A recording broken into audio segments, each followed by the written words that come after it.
Hi everyone, Happy New Year, I hope you're keeping well. Welcome back to JPWHU TV. Today's video is the preview of West Ham's 9th away game of the 22-23 Premier League season, where we travelled up to Yorkshire to take on Leeds at Elland Road this Wednesday night, 7:45 kickoff. Unfortunately guys, the game is not on any UK TV channel. As always, this video is sponsored by the channel sponsor, 3retro.com. Please click the link in the description below that will take you directly through to the West Ham section of their website. But as you can see from the animation that's up here, there's also Leeds gear in there as well. There's Admiral and Umbro, track jackets, polo shirts, sweatshirts and t-shirts in your respective club's colours. So any purchases you make through the link in the description below, as usual, the commission that the channel would normally be getting, I'll be sending directly on to the charity Iron Supporting Food Banks. They're based in the Newham area and helping those in the Newham area and the Essex County and further afield for that matter to help people put food on their table. So guys, go grab yourself a really nice retro shirt or some very nice club colour casual wear as well, and you'll be helping yourself, as there's a lot of sales going on at the moment, and you'll be helping those the less fortunate and you and I, and you'll be saving yourself a few quid as well. So okay guys, so let's talk about the officials. The referee for this game is David Coote. His assistants are Nick Hopton and Timothy Wood. The fourth official is Peter Banks. Unfortunately, we have Paul the Tyrant Tierney in charge of VAR, but his assistant is Dan Rabathan. So bar the Tyrant, I think that's not too bad of a lineup, to be honest with you. Our last two away trips to the Premier League, to Elland Road in the Premier League since Leeds returned to the Premier League, we've won both games 2-1, so no real need to discuss Moyes' away form there as he's exactly the same. And also, for that matter, I know a lot of people are digging out stats from when we last played Leeds, when they were last in the Premier League, 25 years ago, almost 30 years ago now, however long it's been. It doesn't matter, it's not relevant. But yeah, we've got a bit of confidence going on the road as a result of the last two seasons, but it is what it is. Leeds are, at the time of this recording, 14th in the Premier League after 16 games, so a game in hand over us. They've won 4, drawn 4 and lost 8, scoring 23 goals and conceded 29 so far. So on a -6 goal difference on 16 points, 2 points above us with a game in hand. Now, I know a lot of people do consider a game in hand as points on the table. It's not in any shape or form, but no disrespect to any Leeds fans whatsoever. You know, you guys shouldn't be playing that well. They are a great side. They've got some very talented players, which we'll come on to in a minute. But we should be playing better than Leeds. We genuinely should do. You know, Jesse Marsch has done a lot with this team this season since he took over from Baissa, or Balisa, however you pronounce it. But we'll talk about that more in a minute. Of the 8 home games that Leeds have played so far in the Premier League, they've won 3, drawn 2 and lost 8, scoring 13 and conceding 12. So they've got a decent record at home. If I remember correctly, their average points is 1.38 per game. Not too bad at home, not too bad in any shape or form. Jesse Marsch's go-to formation, bar the last home game against Man City, has been 4-2-3-1, so a variation of the 4-4-2/4-3-3 formation that I'm crying out for Moyes to do, which we'll talk about more in the starting 11 stuff. It would be absolutely perfect to exploit the gaps, because at the end of the day, guys, we know Moyes likes a 4-2-3-1 formation. So he should know the weaknesses in that formation to exploit it. And we've got the players to exploit it, as we've mentioned many times. But for some random reason, it just doesn't seem to be happening. Leeds' style of football is playing with width and attacking down the left-hand side. They are strong at creating long shot opportunities, coming back from losing positions and stealing the ball. But they are weak at keeping that possession, stopping opponents from creating chances, avoiding individual errors, and are bad at defending set pieces, and they are very weak at defending against skillful players and protecting the lead. So they do have more weaknesses than we do. They genuinely do, but it doesn't matter. They're playing better football. Otherwise, they'd be in a worse position table-wise than we are. You know, we're still very fortunate not to be dragged into the bottom 3, but we are there on goal difference at the moment.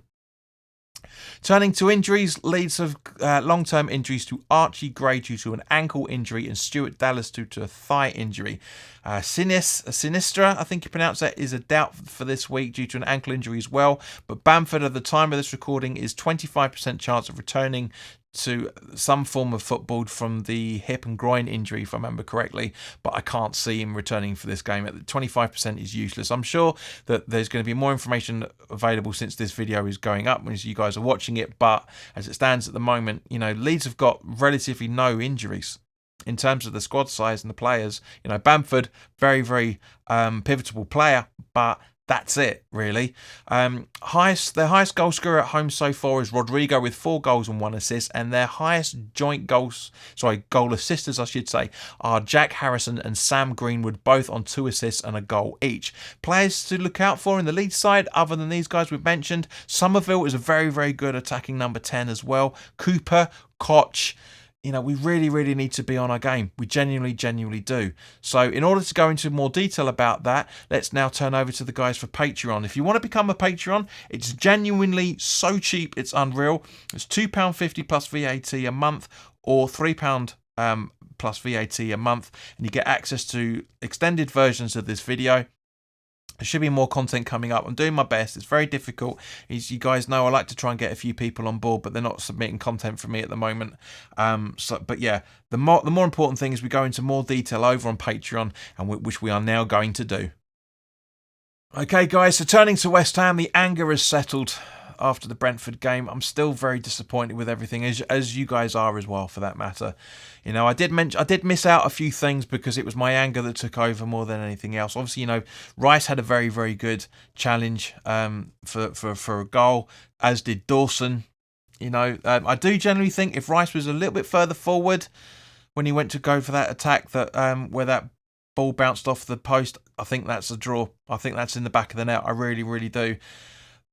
I still question Rice's abilities as a captain. He's a fantastic player. I'm not taking anything away about that. His stats, again, was like 96% pass completion rate over the Brentford game. He's a very, very good player, but that doesn't make him a good manager, captain. And for those ones that everyone's talking about who should be replacing Moyes, a good former player doesn't make a good manager. You know, Di Canio, what's happened with him? You know, but anyway, guys, you know, there were positives against Brentford, but few and far between. Certainly not to the extent David Moyes was talking about. But anyway, guys, I've gone on far too long about that over these 2 videos. So let's turn to the injuries now that we have for West Ham. And to be honest with you guys, there aren't any. Other than the long-term ones of Zuma and Cornet, there aren't any. So Moyes has got a very, very good side to choose from. And as a result, this 4-3-3, I've been a little bit ambitious with it. Granted, it's not really a 4-3-3. It's more of a 4-1-2-3 sort of thing. Or you could put it in a diamond formation for that matter. But this is the starting 11 that I'm hoping is never going to happen. Never going to happen in a million years. But this is the formation that I'm hoping David Moyes is going to put out. So guys, put your comments in the comment section below. As always, let me know what starting 11 you'd like. And let me know if you disagree with anything I've mentioned. Because at the end of the day, this is a 2-way channel. I know it's one way because this is recorded content, but I respond to all the comments we get. You know, as long as people are giving their own opinions and not somebody else's, I will always respond to you in the comment section. So guys, let's have a look now. This is the starting 11 that I'm hoping that David Moyes is going to put out.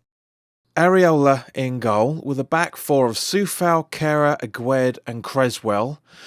Rice, Downs and Benrahma in the midfield positions, supporting Bowen, Scamacca and Antonio up front. So thank you very much for your time, guys. We will be doing the watch along on Wednesday night from 7:30, so come and join the party. If you haven't already done so, please do like, share and subscribe. If you haven't subscribed beforehand, please do so and click your notifications bell onto all so you get to know when new content is going up. If you want to become a patron, see the extended cut of this video, then the details are in the description. £2.50 plus VAT and £3.50 plus VAT. That's it. It's not much. Guys, at the end of the day, it's less than half a pint. Really, a London pint, it really is. Or sometimes a pint, depending on where you are in the country. But anyway, guys, thank you very, very much for your time. Enjoy the rest of your week, and I hope to see you on Wednesday night for the watch along. All the best now. Take care.